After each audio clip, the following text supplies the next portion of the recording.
Salut à tous et bienvenue dans cette nouvelle série de formations et dans celle-ci, nous allons découvrir la librairie React Query.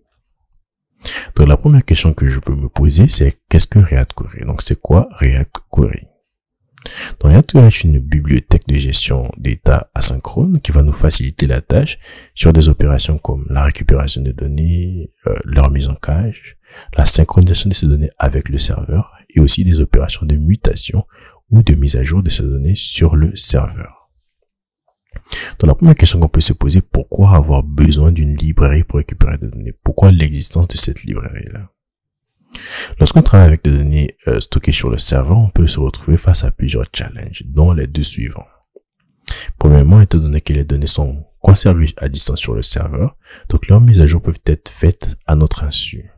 Donc ici, le challenge est de pouvoir se synchroniser le plus souvent avec le serveur pour avoir les données à jour.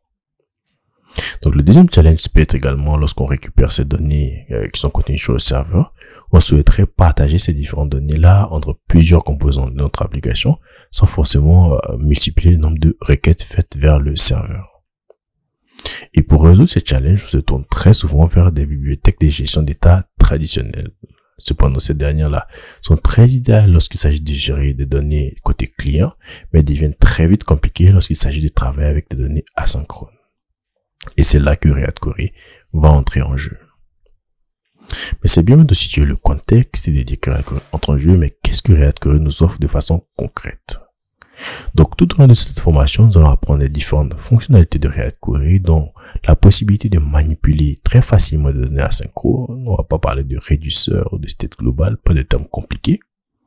La possibilité de pouvoir mettre en cache et de pouvoir configurer cette mise en cache des données, des registres de nos différentes requêtes. La possibilité de faire des mises à jour automatiques des données en arrière-plan avec le serveur et le plus souvent possible. Donc, on va aussi également configurer cette synchronisation de données avec le serveur.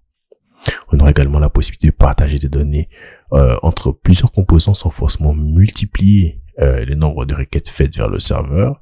On va aussi pouvoir avoir la possibilité de faire des requêtes en parallèle et plein d'autres fonctionnalités que nous allons découvrir tout au long de cette formation.